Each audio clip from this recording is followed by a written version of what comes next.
आमच्या YouTube channel study corner मध्ये आपले स्वागत आहे.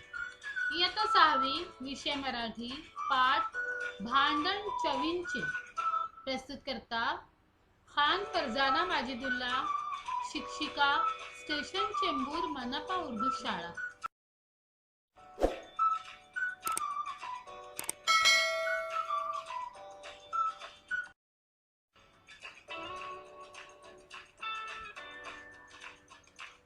आता सर्व सण झाले होते. सणाच्या निमित्ताने सर्वजण एकत्र आले होते. प्रत्येक जण स्वतःचा मोठेपणा सांगत आपसात भांडत होते.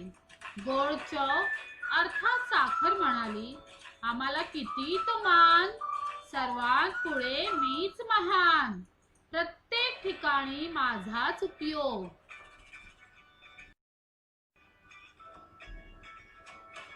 तेवढ्यात चिंच म्हणाली, वा ग वा, काय हिचा तोरा. अगं, पण माझं नाव काढताच तोंडाला पाणी सुटतं. तुझं आहे का तसं? असं म्हणतात.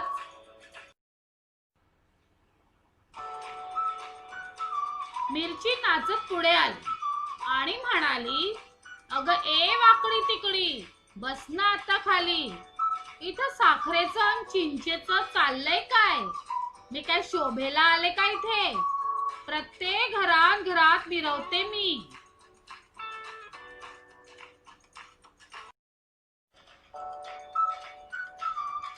तेवढ्यात कोपऱ्यात बसलेले कारले रागातच पुढे आले आणि म्हणाले, काय पण मिरची लागली बडबडायला? आम्ही पण आहोत, आमचाही उपयोग काय कमी नाही. आमच्याशिवाय औषधच उणे, तरीही पडतेच ना खाणे. बोला आता बोला, का बसल्या गप्प? कारले तावातावाने बोलत होते.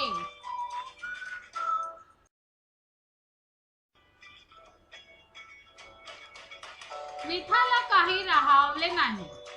ते म्हणाले, अरे, खूप गोड खाल्लं तर रोग होतो असं म्हणतात, आणि गोड गोड काय खाता? आणि चिंचे, तुला खाऊन तर खोकलाच होतो आणि मार बसतो. काय गये मिरचे, तू तर नाचत आलीस, तुलाही जास्त खाऊ नये म्हणून बजावतातच ना. तू पण काही कमी नाहीस, रोग होतो तुलाही खाऊन. खूप, मग बस ना आता चूप. मीठ एकेकाला चांगले खडसावत होते. मीठ पुन्हा कारल्याकडे वळले व म्हणाले, वा रे वा कारल्या, म्हणे आमचंच महत्व फार. अरे, तुला कोणी खाईल का? मी तर गोड सोडून सर्व पदार्थात हवा हवासा वाटतो. माझ्यामुळे पदार्थाला चव येते, नाही तर जेवणे ते रुचकर कसले. आता सर्वांनाच राग आला होता. सर्वजण एकमेकांशी भांडू लागले. आवाज कोठून येतोय हे पाहायला म्हणून तोंडातील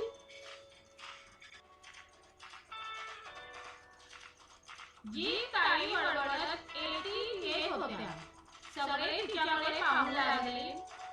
मग जी ताई म्हणाल्या, काय गोंधळ चाललंय? मी मोठी, मी मोठा. काय रे साखरे, तू मोठी, आणि चिंच, तू स्वतःला मोठी समजतेस.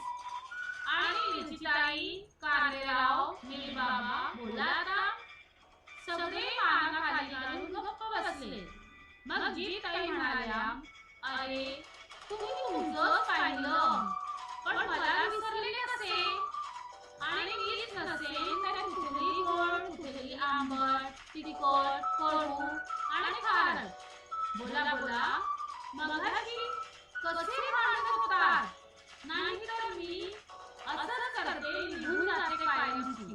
मग बघा, तेवढ्यात नम्रतेच्या सुरात साखर म्हणाली, जी ताई, नका ना जाऊ. मग तिच्या सुरात सूर मिसळून सगळे म्हणाले, आमची चूक आम्हाला कळली, तुम्ही नका जाऊ, नाही तर आम्हाला कोण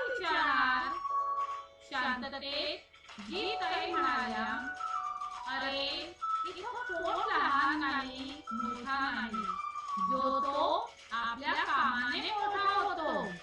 सर्वांना आपली चूक कळली होती.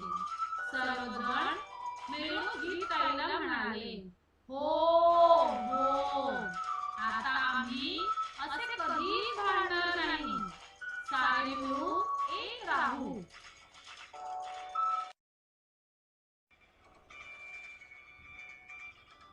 शब्दार्थ.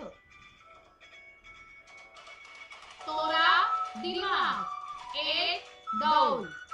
तोंडाला पाणी सुटणे, खाण्याची इच्छा होणे, तावातावाने बोलणे, रागाने बोलणे, हळसावणे, बजावणे, ताकीद देणे, रुचकर, चविष्ट, नम्रता, विनयशील, मनाचा सौम्यपणा, सुरात सूर मिसळणे, सर्वांनी मिळून म्हणणे, दुजोरा देणे.